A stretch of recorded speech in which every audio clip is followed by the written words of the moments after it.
Shalom, shalom. Halayla Tawab, which is good night. A knocking at Wahai Boy Shalai with the Hebrew Israelites coming to you week in and week out through the spirit and power of Yahweh Bahasham, Yahweh Shah to preach to you so called Negroes, Latinos, Native Americans, West Indian Sapiens, and Israelite foreigners. Acham Adam, Kaya, Hamalakwa Hashemayim, Korah, repent ye, for the kingdom of heaven is at hand. First and foremost, before we get started, I'm going to say, Call Halayim La, Yahweh Bahasham, Yahweh Shah, Bahasham Racha HaKodash. A double honor to the elders and apostles of Great Millstone that taught us his truth and rule well, and much respect to you bros out there pushing his truth with all righteousness and sincere shalom, shalom. So essentially, just getting to learn out the way of the heathen, because the scriptures give a detailed synopsis of going into that, and a lot of the laws actually touch on that, because a lot of the practices that the heathen was doing, we were instructed not to do that. So we'll start with Jeremiah chapter 10 and verse 1. Okay. Oh, I told you, could you Baba Kushal, could you pull it up in the like on the screen? On the screen, yeah. Yeah.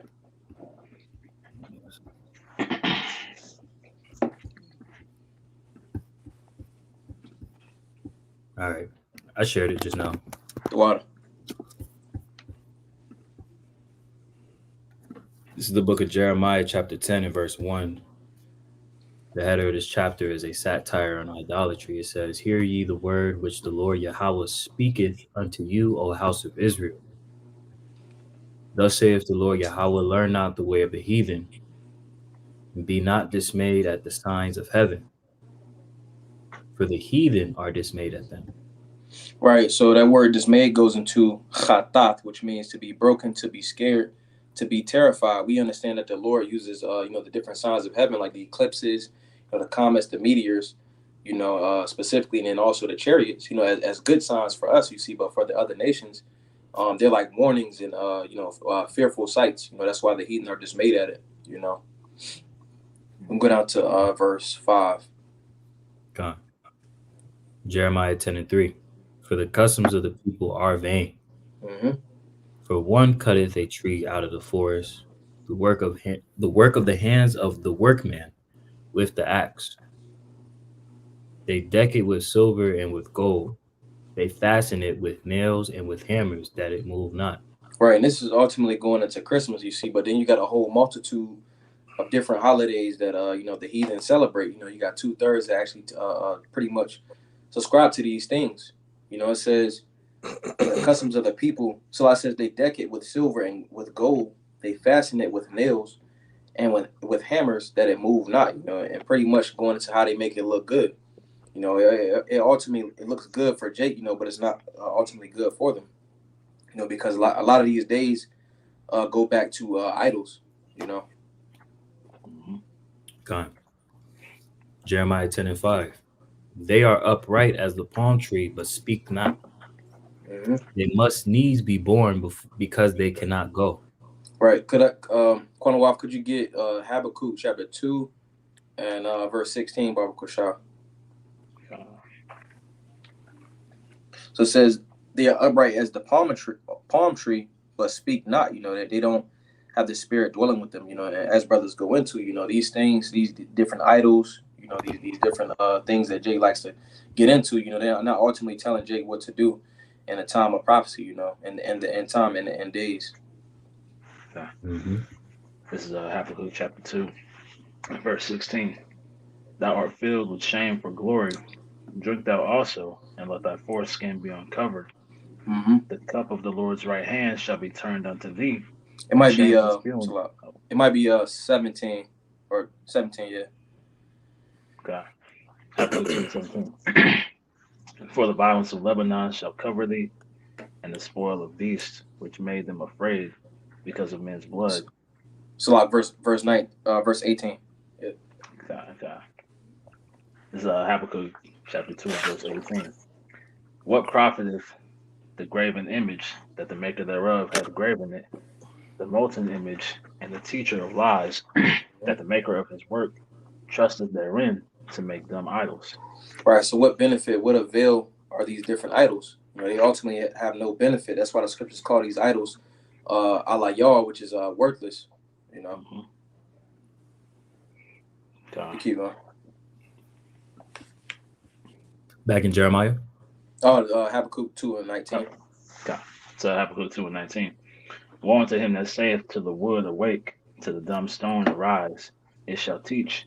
Behold, it is laid over with gold and silver, and there is Mhm. no breath at all in the midst of it. Right. Ultimately, going back to what we got in that Jeremiah, it's no breath in it. It's no understanding in it. So ultimately, that's why it's of no avail. It's of no benefit. Okay. If I may, can I grab a definition real quick? Yeah, you got it. Because it said, "Learn not the ways of the heathen." Now, this is the word for learn in the free dictionary. It reads to acquire knowledge of or skill by study, instruction, or experience, to become informed or acquainted with, to ascertain. So we've been commanded not to be acquainted with the ways of these heathen, man. To not to tie ourselves to the ways, ultimately of Babylon the Great, but of all these other philosophies that are pushed out here, man. To all the other Mhm. ways of these other nations, man. Because Jake is impressionable, man. So our people are gonna follow into whatever looks good, what's pleasing to the eye. That's part of us being in these chains of darkness. But we've been told not to learn those ways, not to acquire knowledge and skill in those ways. Because you see, Jake, once they learn these things, they become the best at them, man. They become the best, at going into wickedness. So just real quick, I want to get this in Genesis.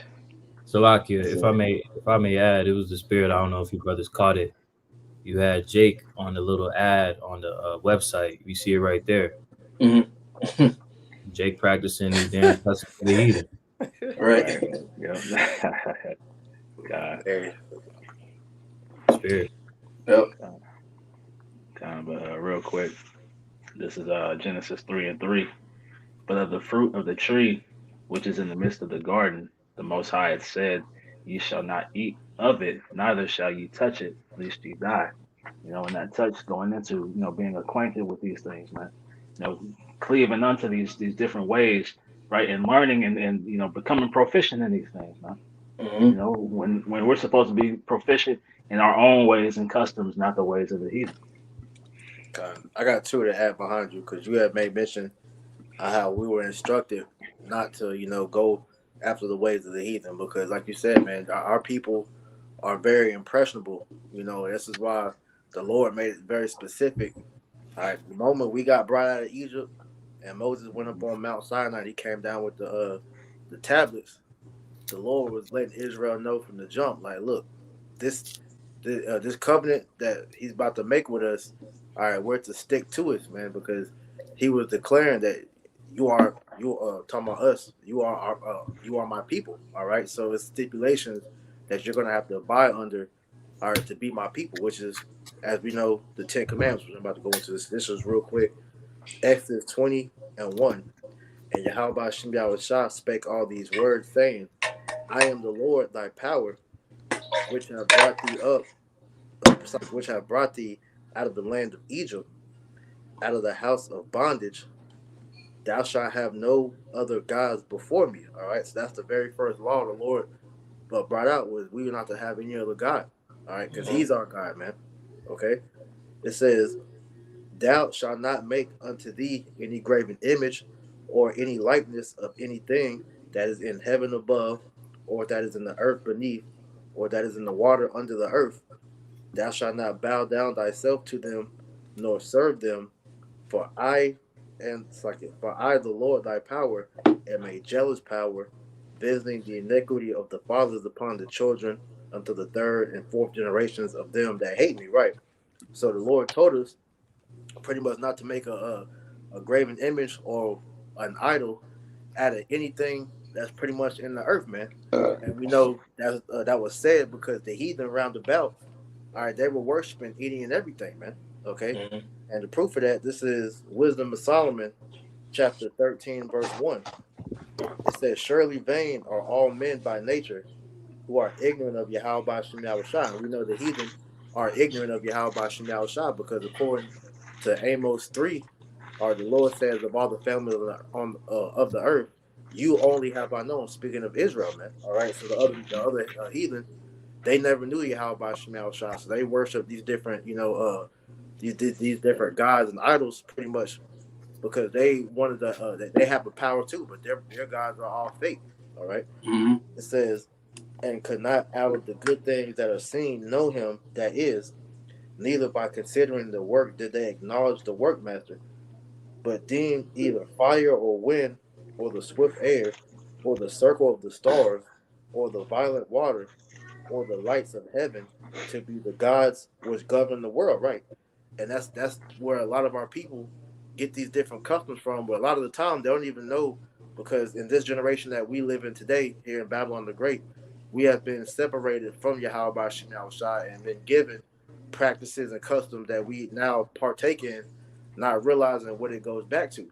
All right. So as the brother Yawam's getting into his lesson about learning not the way of the heathen, this is why you have to do the research to know what it is that you're worshiping, man. Because our people have made, idols out of literally everything, man. Okay. And God. so I got a little bit more. It says, with whose beauty, if they being delighted, took to them to be gods, and let them know how much better the Lord of them is, for the first author of beauty have created them. All right. So as much as our people and the heathen give reverence to these the elements, the animals, all right, nature, whatever, they should be worshiping. Speaking of Israel now, our people should be worshiping the creator that made all these things, man. Mm-hmm. Because like when I read this, what comes to mind is the Gadites, man, the so-called North American Indians, because these niggas had gods for everything, man. The rain god, the sun god, the plant god, the wind god, the raven, all different shit, man. But there's a creator that created all that, which is Yahweh Ba'Shem Shai, man. All right. And so we're to instruct our people now that we have been given Yahweh Ba'Shem Shai back. Well, it's like we said like this. Now that we've been brought back to Yahweh Ba'Shem Shai, we are to instruct our people the correct way on how to serve our power. So finishing out, it says, verse 4, but if they were astonished at their power and virtue, let them understand by them how much mightier he is that made them. So as beautiful and as powerful as nature is, the different creations, the Lord is even more powerful and to be worshipped over that, because He made everything, man. That's right. Y'all got it, Right. Can we get Leviticus chapter 19 and verse 26? May I get a quick precept just to add to what the brother priest Amawan just brought out? This is Romans 1 and 25. It says, who changed the truth of Yahweh Ba'Shem Shai into a lie and worshipped and served the creature more than the creator. Now, we oftentimes apply this to Esau, but this also applies to our people as well. Okay. Because as we know, this letter that was sent to the church in Rome, you had our people that were carrying on in the customs of the heathen, man. Okay. So it says, and worshipped and served the creature more than the creator, as the brother priest have made mention of in Wisdom of Solomon, right? The 13th chapter, how our people were pretty much reverencing the creation as opposed to Yahweh Ba'Shem Shai. It says, who was blessed forever, Amen. Okay. Mm-hmm. So our people, they continue to make lies their refuge, man, continually serving the creature more than the creator. And we're now seeing the downfall of all of these heathenistic customs before our very eyes, but yet our people are still content in staying in a state of lies.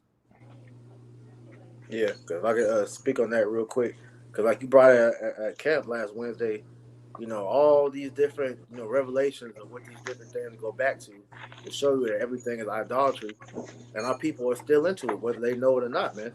So we're at a point now to where Yahweh Ba'Shem Shai, all right, is leaving no stone unturned, to where Jake has no excuse anymore, man. Exactly. Could we get Leviticus 19 and 26? And another brother get Leviticus 17, 10 to 11. And another brother get Matthew chapter 6 and verse 7, Baba Kashah. It's Leviticus chapter 19 and verse 26. You shall not eat anything with the blood, neither shall you use enchantment, nor observe times. Mm-hmm. You shall not round. So when you go into could you put it says ye shall not eat anything with the blood, because when the scripture could a brother get the Leviticus why I get it Leviticus 17 and verse 10, I got you right here. Con, the water. So Leviticus 17, verse 10. And whatsoever man there be of the house of Israel, it's like, and whatsoever man there be of the house of Israel, or of the strangers that sojourn among you, that eateth any manner of blood, I will even set my face against that soul that eateth blood, and will cut him off from among his people. Mm-hmm. That was 10 or 11. That was 10. Con, because ultimately, like, again, going into that, you know, the heathen practice those types of left-hand things, going into ultimately blood magic, you know. And like we'll get Lord's will going into Leviticus 19 and 28, you know, that goes into things like, i.e., getting tattoos and et cetera and et cetera. Those are all heathenistic customs. Hey, read verse 11, bro. Okay. Leviticus 17 and verse 11.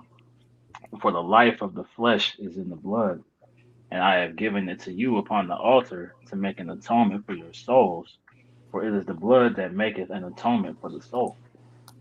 Right. So, like the brother was going into, when you look at why the Lord had said this, just as every other law, the Lord, made plain unto us, because these ways were to set us apart from the heathen, because the heathen were doing, these different things, such as, like the brother said, drinking blood, performing blood magic, because these heathen, especially these devils, they know that it's life inside the blood, man. It's what they call, like you said, blood magic. You got, Adrenochrome. Well, yeah, you gotta be careful with that word, though. Oh, so but yeah, you got that, all right, which is like the fountain of youth, pretty much, for these devils, man. But the Lord told us to pretty much not to eat our meat with blood in it, man, because, like I said, there's life in the blood, man. All right, even so much so to where, even down to how the animal is sacrificed, man. All right, because if you kill it, inhumanely, like you see these slaughterhouses do today, man. Hey, that all the stress hormones and different things in the blood gets transferred into you when you eat the shit, man. Because you see a lot of these heathen nations, like the brothers going into, they put reverence into the blood so much so that when they slaughter an animal, the first thing they do is drink the blood. Yeah. Right? They'll kill the animal, they'll drain the blood out, and they'll drink it, they'll cook with it, right? They'll do all manner of things with the blood because they see that as a deity. Like the brother said, they drink it, because they think it's going to give them life. When we've been specifically, commanded not to do so, man. Right. Because the blood is a part of the ritual that they use to appease to their god, man, their idol. Could we get that? Go back to Leviticus 19 and 26, Bible Shop. Okay. Leviticus 19 and verse 26. On the I was gonna get some words. Which word did you need? You get the word for observed times. Should go into I9. And we can get in the Strongs. Con. This is the Strong's definition, H6049, I9. It says to make appear, produce, bring clouds, to practice soothsaying, conjure. Yep. To observe times, practice soothsaying or spiritualism or magic or augury or witchcraft. It says if I can mention, you got a lot of Jake that tap into stuff like that, but we've been instructed not to do that. But I just wanted to get this word because that essentially, if we went down into the lexicon, it'll say it's a general term for everything, so the Lord covered everything in that one word. And then also it said to practice enchantment, which was nachash, going back to like what the serpent did in Genesis chapter 3. None of that stuff we're to tap into. We're instructed not to do that. Right. Like an example that you were saying, you got the so-called Haitian Levi, all right, that take part in like the voodoo and the black magic and things like that. Talk to them. If you want to speak on that, you can real quick. I know you know a little bit about that. But pretty much, these are different practices. Before you speak on it, I want to read this for you in the commentary dealing with the drinking blood thing. So I said that ye shall not eat anything with blood. It says eating blood was a practice in many pagan cultic ceremonies, as with divination and soothsaying. Therefore, both were directly forbidden. It says Harrison on soothsaying, the prognostication of favorable times for specific forms of action. This was predicting lucky days or favorable times as an astrologer or others do. It says pagans often deployed divination and sorcery to try to determine what events would soon transpire.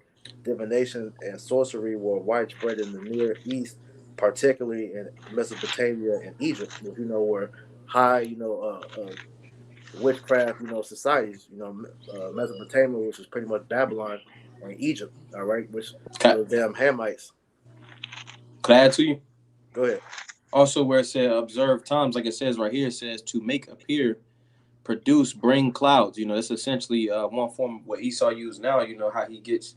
If we was to look up, where the meteorology or whatever they call the weather people, the weatherman, they used to say they practice witchcraft because essentially they will make clouds appear. Because how else do they know? How could else they predict, the weather?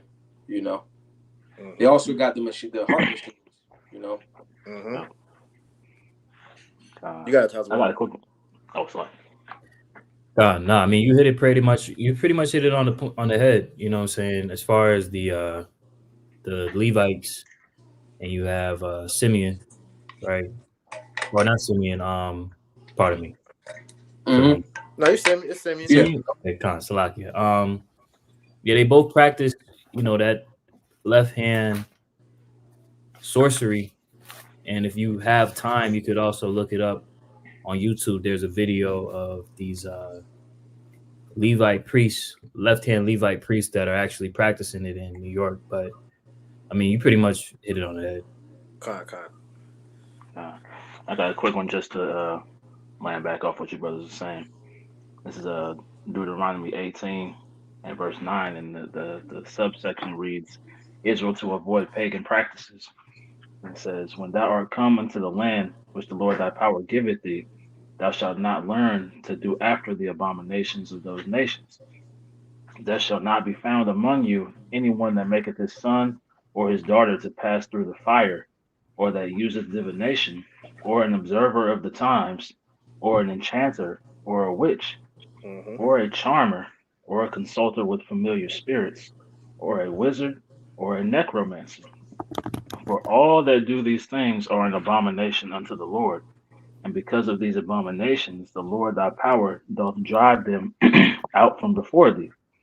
Thou shalt be perfect with the Lord thy power, for these nations which thou shalt possess hearkened unto observers of times and unto diviners. But as for thee, the Lord thy power has not suffered thee to do so. So as brothers were saying, man, we've been strictly permitted from doing these things, man. Right? We've been told stay away from all manner of evil, and these things are all evil, man. The familiar spirits, the wizards, necromancers, observers of times, the various divinations and enchantments. Scriptures tell us it suffers not a wish to live, man. I was Right? about All to get these that. are God. Baba Bashar, hey, read what you read in the NLT, bro. God, let me pull it up.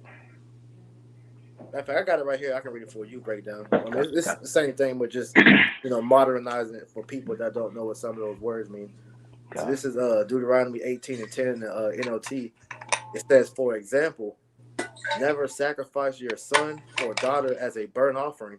Because mind you, this is things that the heathen were doing. All right. It says, and do not let your people practice fortune telling or use sorcery or interpret omens or engage in witchcraft or cast spells or function as mediums or psychics or call forth the spirits of the dead. And that's within Jake culture heavy now, man. Mm-hmm. Exactly. Niggas play with Ouija boards. All right. Niggas go. Remember, well, Tazma might not remember, but yeah, Miss Cleo. Yeah. Call me now. Right. Different things like that.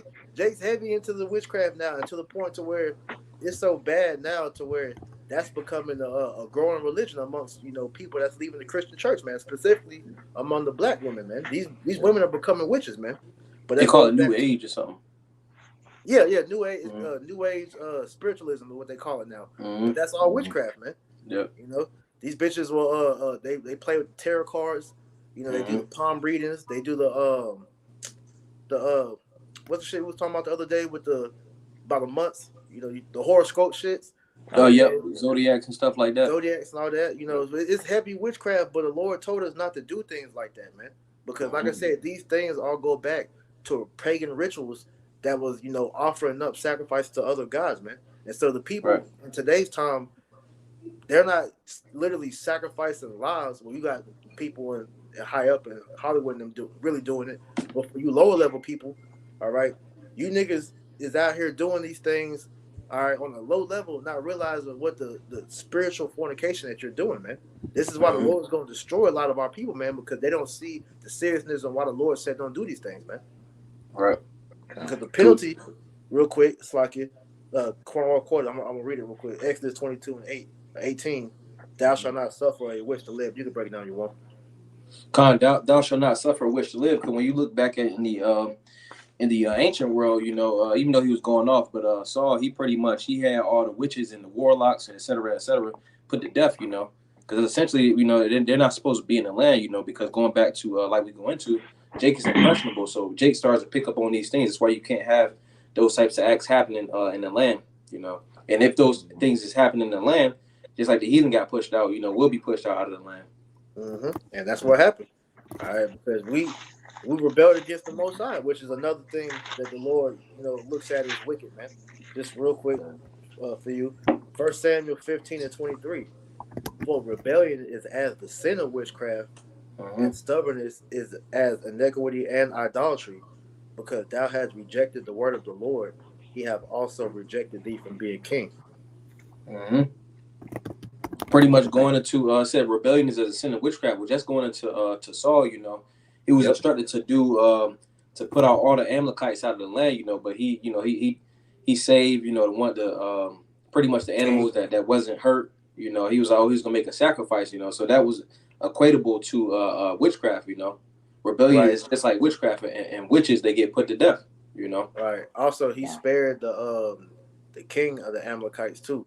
All right, which allowed them to repopulate and see where we are now, man. You know, because at the end of the day, another sin that King Saul did was whenever the Lord pretty much, you know, took the kingdom away from him and started to raise up King David, he went and consulted with a witch to bring back Samuel's spirit, man.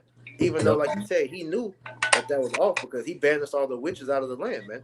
So this is why the Most High let it be known, all right, that look, if you're rebelling against me, that's just as bad as witchcraft, because when you go into that word rebel, it means to fight against God, man. You know. Okay. We go down to verse 27. So Leviticus 19 and verse 27. You shall not round the corners of your heads, neither shalt thou mar the corners of thy beard. Right. So it says, "It shall not round the corners of your heads." All right. When you go into, could we get that word for round, Baba Shaw? Con. This is the word for round in Strong's H6285. That's corner.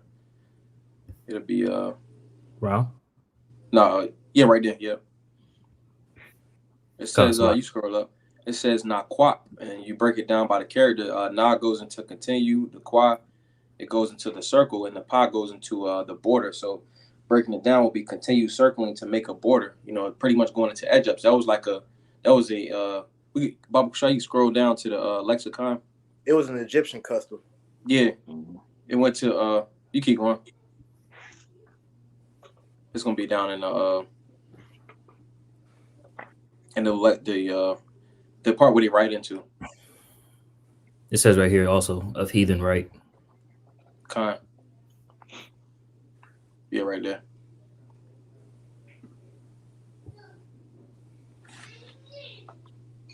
But pretty much like priests, and the brother Tazwan was going into.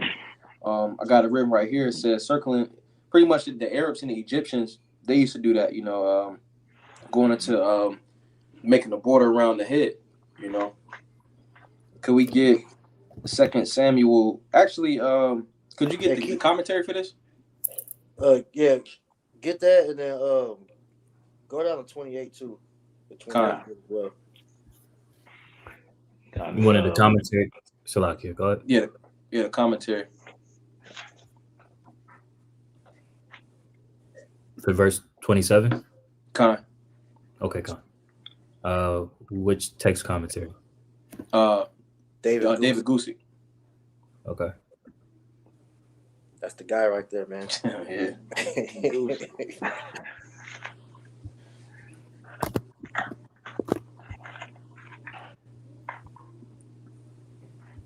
All right. Leviticus 19, 26 through 31 laws to ensure separation, from pagan practices. B. They're right there. You shall not shave around the sides of your head, nor shall you disfigure the edges of your beard. To do this was to imitate pagan customs of that day. Today, you wish Orthodox men are noticeable by their untrimmed beards and the long curly locks on the sides of their heads. Which that part is going off as far as the I don't know what they call them, but they got the curly ass shit going from their head. Yeah.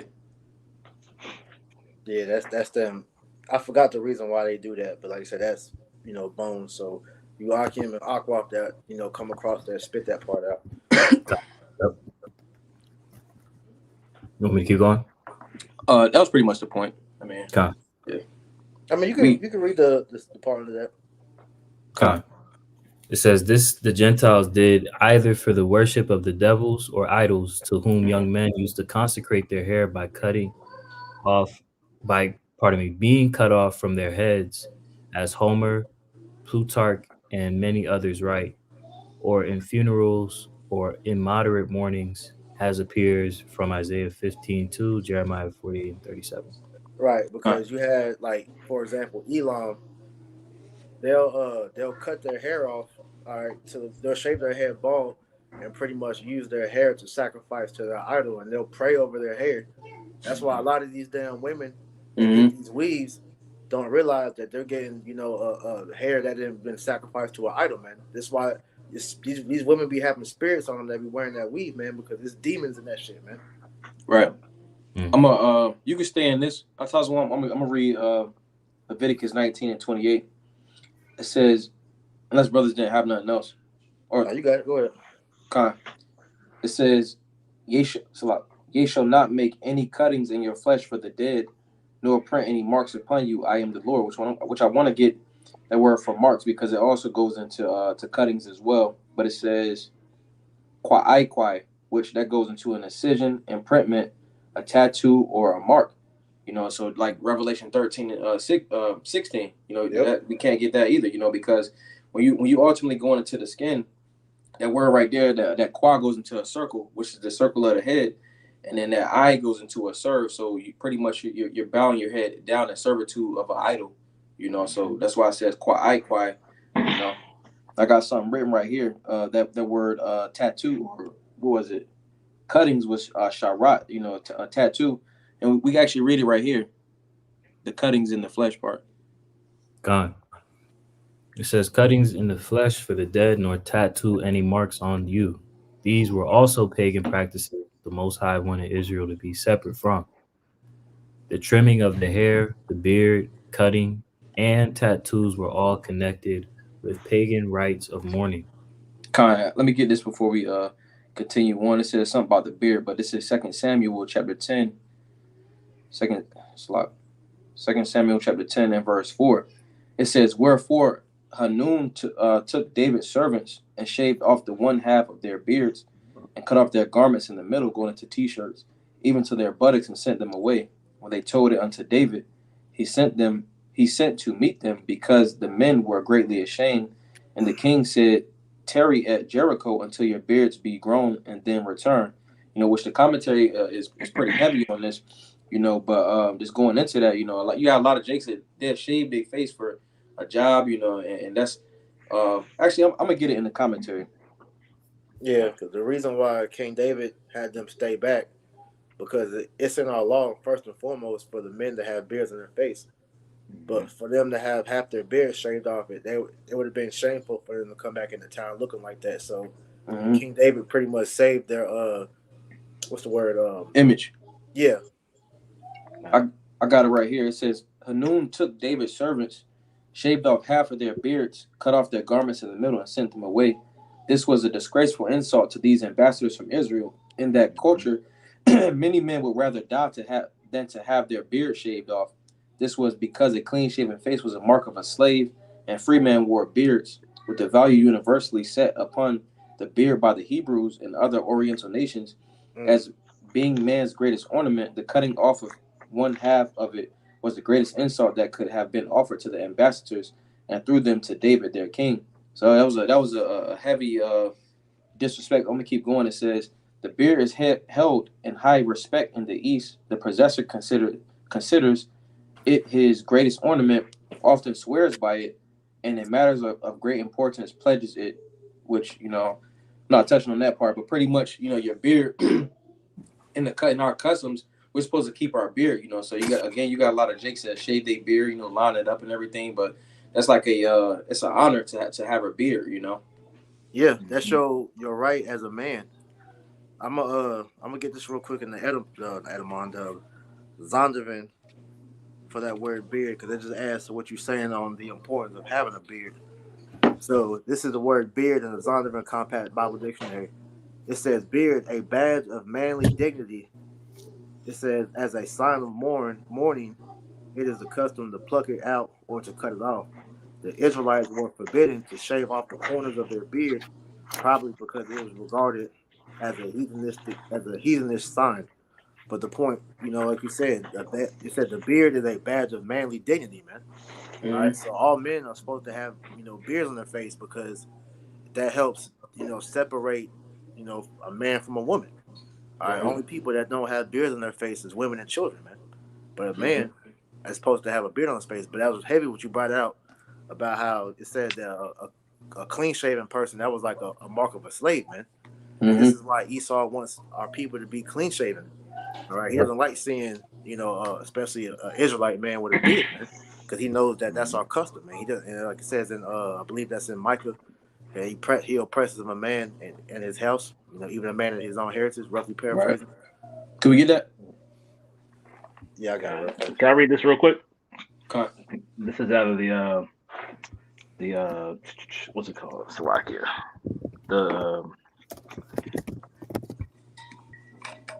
So I can't remember the name of it. The Biblical Manners and Customs book. Kind, yep, that's it. Slovakia. So, I know I'm I'm through out here, but this is a biblical manners and customs just going into shaving right among the Egyptians because it was talking about how this is a heathen custom. It reads, the Egyptians were known for their careful attention to personal cleanliness, and contrary to the customs of the Hebrews and others, the Egyptians only allowed a beard and hair to grow as a sign of mourning, which was the reverse of the customs of the Hebrews, who shaved both as a sign of mourning.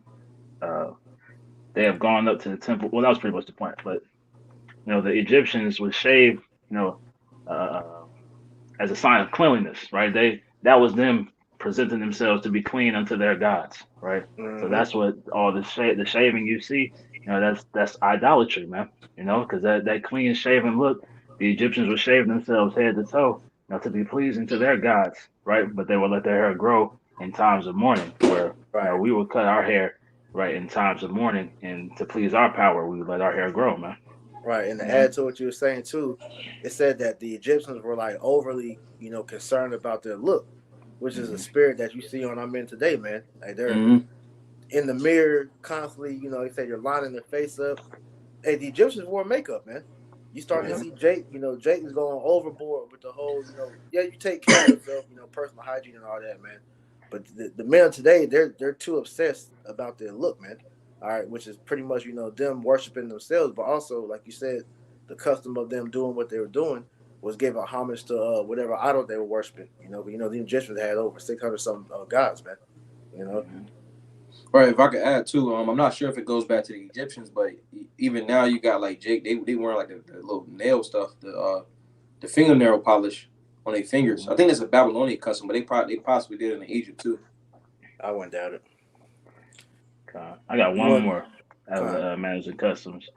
It says the idolatrous use of hair, and it touches on what you may mention of priest. It says the ancients, to the ancients, the use of hair was often used in divination. The worshippers of stars and planets cut their hair evenly around, trimming the extremities, According to the Herodias, Arabs were accustomed to shave their hair around the head and let a tuft stand upon the crown in honor of Bacchus. They say the same thing concerning the Matricians. This custom is present in Linnea and China. And Chinese let the tuft grow until it's long enough to be plaited into a tail. By the idolaters, the beard was also carefully trimmed around and even. This was forbidden to the Jews, and says that to this day the Jews in the East are distinguished, pretty much as the brother I may mention of. They say it was also an ancient superstition to cut off the hair at the death of a friend and to throw it into the sepulcher on the corpse. So just how you were saying, cutting off the hair was always tied to idolatrous practices. Yeah, and when we're saying that, we're meaning like cutting yourself bald. Right, Mhm. right. Could we get yes? Could we get that? Could we get That Let Michael. me get it. This is Ezekiel. Yeah, we get the Micah, and then I'm gonna get the Ezekiel real fast because you made the point. This is Ezekiel chapter 44 and verse 20. It says, Neither shall they shave their heads, nor suffer their locks to grow long. They shall only poll their heads. So pretty much going into trimming. We can't have a bald head. Now if a brother's losing hair and he just has pretty much it's like natural. That's something else. But to just shave your head bald, that's going off. Yeah, brothers have like the low cut. Yeah. But at the end of the day, like you said, having a bald head that goes back to the Egyptians and not different heathenistic customs. So the Israelites were always meant to be set apart from the rest of the heathen, so that you could tell that these people had a custom, all right, that was from the heavens, man. So this is Micah 2 and verse 1. It says, "Woe to them that devise iniquity and work evil upon their beds. When the morning is light, they practice it because it is in the power of their hand." Because pretty much the Lord planted them in this position. The scriptures say the earth was given into the hand of the wicked. Roughly paraphrasing. So Esau pretty much has the power at this moment. Mm-hmm.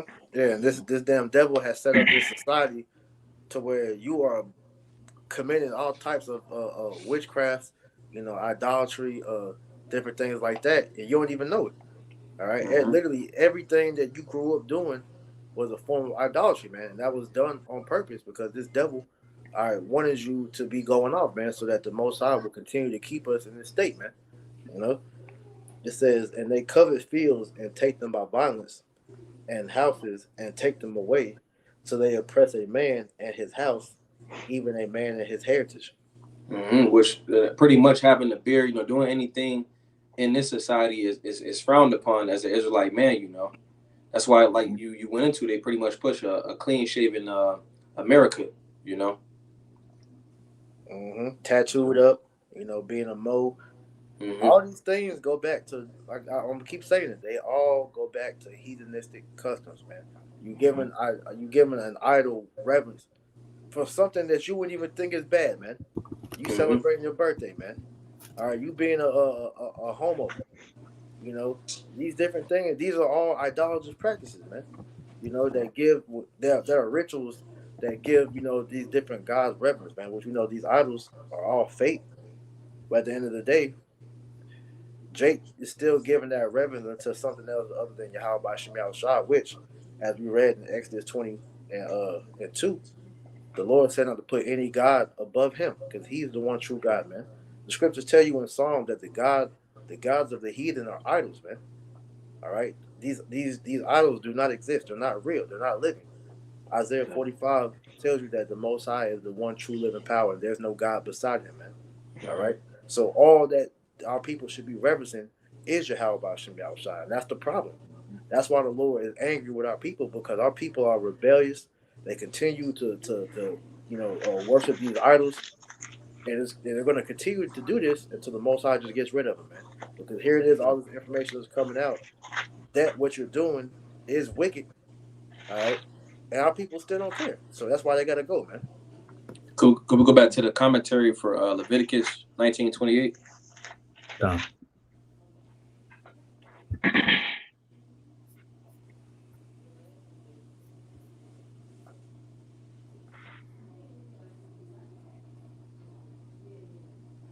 pertaining to the cuttings in the flesh of the dead. Mm-hmm. It says the reference here is to the practice of making deep gashes in the skin while mourning the death of a relative. Mm-hmm. This was done to provide lifeblood for the spirit of the dead person rather than to express sorrow. Right, going back to pretty much the blood being life being in the blood, you know, because they essentially was by doing that they was pretty much trying to put on that spirit of that person, you know. Mm-hmm. You keep going. It says the tattoo indicated that one was a slave to a particular deity. Mm-hmm. And going into that word tattoo or to make markings, it was kwai, which the kwa is the circle of the head, and then you got the I, which means to serve. So you're pretty much putting your head down in servitude to a deity, a idol, you know. Mm-hmm. It goes on to say, ancient writers abound with accounts of marks made on the face, arms, etc., in honor of different idols, and to this the inspired penman alludes. Part of this message to us today is that what our culture thinks and how they perceive things is important. If some clothing or jewelry or body decoration would associate us with the pagan world, it should not be done. This is a difficult line to draw because the standards of culture are always changing. Some modern examples of changing standards are hair length and earrings for men. But that was pretty much the point, you know. But that said that they talking about like modernization, but we understand that the Lord doesn't change. Like I got something written down that I got from an article. It says lines and shape, because pretty much that was a heathenistic custom you see, and then also this it says lines and shape create energy. Tattoos on the skin emanate energies. Humans have an open energy system that influences and that is influenced by surrounding environment. The skin is the physical border of our inner environment and the outer environment, the world around us. The skin acts as a door or a window that where exchange of information takes place. The skin holds information about us, hence why Esau can get DNA by flakes of skin. You know, the skin acts as a channel, you know, so pretty much by getting a tattoo, you know, you're pretty much, it's like a channel, you know, from the outside world to the inside world. Also going into that article, it was saying that pretty much that the spirit of the tattooist, the spirit of the tattooist goes into that tattoo, you know, whatever you get tattooed on yourself, that, you know, goes inside that person, you know, the overall spirit of that the tattoo parlor goes inside that tattoo as well, you know. So you're getting the fear, you're getting the anxiety, and whatever else is in there. Could a brother get Ezekiel chapter 37, verse 6 to 8? And I'm gonna finish this out. It says, when a certain line or shape is placed on the skin, it has a vibrational frequency which is now absorbed into the body's energy field. This now becomes a part of the individual's vibrational frequency. That person then embodies that property of said ink signs. And this is again why the Lord says don't take on the ways of the heathen. You know, and I want to also add to you know, the skin, going into how Esau takes the DNA. You know, the skin that shows your identity. You know. Yeah, and then also that's your body's first layer of defense. Mm-hmm. Because what came out because one thing you gotta realize too of how the Lord, you know, how He did everything, the things that He said not to do. All right, that He said that, you know, for a spiritual reason, but also for a physical reason too. Right. All right. So when it came to the tattoo thing, it came out that the ink that's in the tattoo, it pretty much destroys your body because like I said, your skin is your first, you know, your body's first layer of protection. So when that ink goes inside of your skin, goes under the layer of your skin, your anytime anything goes into your body that's foreign, your white blood cells will go and attack it. And so what that ink it pretty much does, it confuses your white blood cells to where it doesn't know what to do with it. And so that it'll bring pretty much, you know, go into the cells and pretty much kill the cells, and they become, you know, dead cells, and they'll end up, you know, accumulating together, and eventually, you know, your body will shut down if you continue to get them, you know. Right. So the tattoos eventually will kill you if you keep, you know, going into that shit. That's why you see people like they get like the keloids and stuff like that. Kind of. Could we get Ezekiel chapter 37 and verse 6, Bible Shah? This is Ezekiel 37 and verse 6. It reads, "And I will lay sinews upon you, and will bring up flesh upon you, and cover you with skin, and put breath in you, and ye shall live, and ye shall know that I am the Lord." You keep going to verse 8. God. So I prophesied as I was commanded, and as I prophesied, there was a noise, and behold, a shaking, and the bones came together, bone to his bone. And when I beheld, lo, the sinews and the flesh came upon them, and the skin covered them above. There was no breath in them. Let's go into how the nation of Israel, the Great Awakening, pretty much. But then going to that skin, your skin is spiritually and physically, that shows your identity. Again, that's why Esau to get like your DNA, he'll take like a piece of skin. That's why like on like ancestry.com, they ask like some hair or some skin or something like that. But then spiritually, the skin represents the identity, so but touching on the physical, like the brother priest was going into, when you getting them tattoos, it pretty much alters your identity to a certain degree,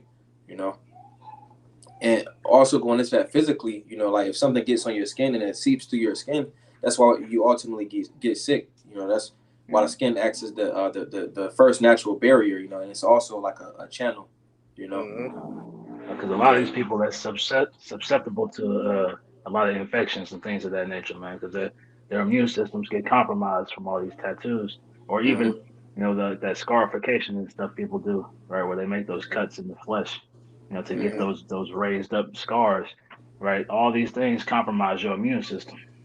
Also, too, the thing that they're putting on themselves, these different chemicals, because it's dealing, with skincare. Really, you're only supposed to put on your skin stuff that you will eat. That you can't eat it. You're not really supposed to put it on your skin, man.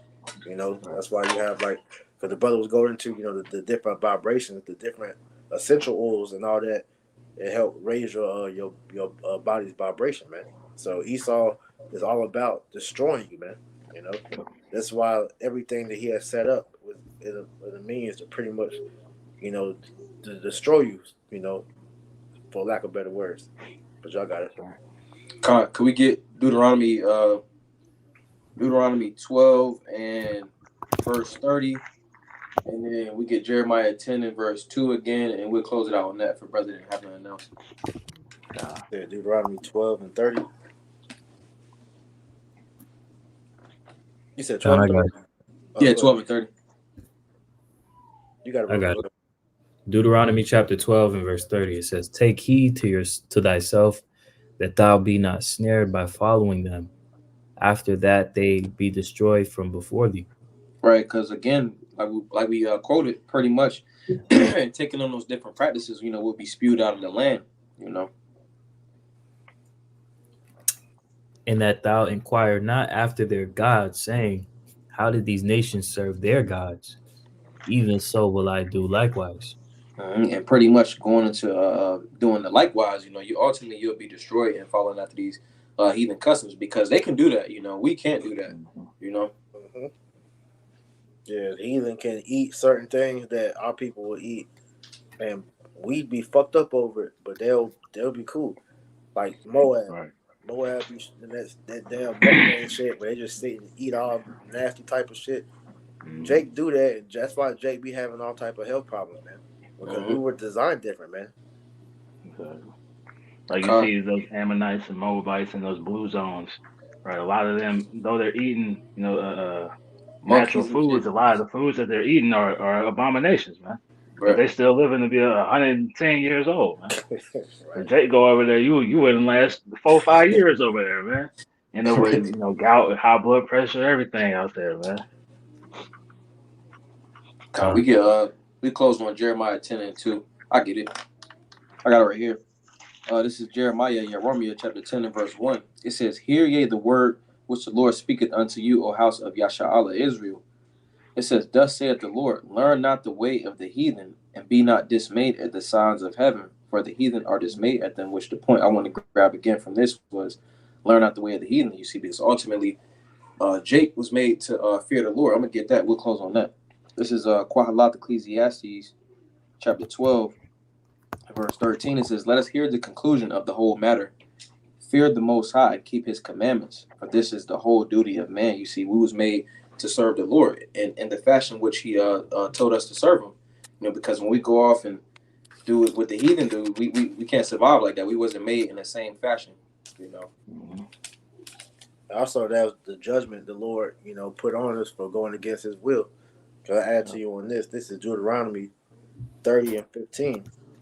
It says, "See, I have set before thee this day life and good, and death and evil, in that I command thee this day to love the Lord thy power, to walk in His ways, and to keep His commandments and His statutes and His judgments, that thou mayest live and multiply, and the Lord thy power shall bless thee in the land whither thou goest to possess it."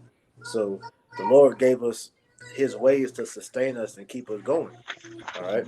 So it says, "But if thine heart turn away, so that thou wilt not hear, but shall be drawn away and worship other gods," like we've been going through this whole lesson, "and serve them, I denounce unto you this day that ye shall surely perish, and that ye shall not prolong your days upon the land, whether thou passest over Jordan to go to possess it." Right. So when we went against the ways of the Lord, man, the reason why we get jacked up because we broke the covenant, and there's consequences that come with you breaking that contractual agreement with the Lord, which we read about in Deuteronomy 28, verses 15 down to the end of the chapter, man. All right. Mm-hmm. So it says, verse 19, "I call heaven and earth to record this day against you, that I have set before you life and death, blessing and cursing. Therefore choose life, that both thou and thy seed may live, that thou mayest love the Lord thy power, and that thou mayest obey His voice, that thou mayest cleave unto Him. For He is thy life and the length of thy days, that thou mayest dwell in the land which the Lord sware unto thy fathers, to Abraham, to Isaac, and to Jacob, to give them." All right. So the Lord gave us we've always had the key to eternal life, man. All right, which was just to follow the law, statute, commandments. We couldn't keep it perfect, which is why Yahweh Shai was sent on the scene, and our faith in Yahweh Shai is essentially what leads us back into that door. Okay, but the Lord always let it be known, like, look, if y'all want to be great, here's the game plan. Follow it and succeed. But our people wanted to be stubborn and be like the heathen, all right? And we're, in its position now, thanks to that decision, all right? But the Lord now is calling back the elect, all right? And we can see the separation being made between the elect and the rest of these niggas out here. And we're seeking that eternal life, man. Okay? Bro, say anything else? Wow. Well, I don't want to Tazaz about now your Paulo's word does a beautiful edification through the spirit. Well, I don't want to Tazaz Adam. Yashlai Latiwab, a Lord's will, y'all have a good night. We go ahead and close it out by saying, Call Halayim La, Yahweh Bahasham, Bahasham, Bahasham, a double honor to the elders and apostles of Great Millstone that taught us this truth and rule well, and much respect to you bros out there pushing this truth with all righteousness and sincere shalom, shalom, Halay Latiwab, shalom. Shalom. Shalom. Wow.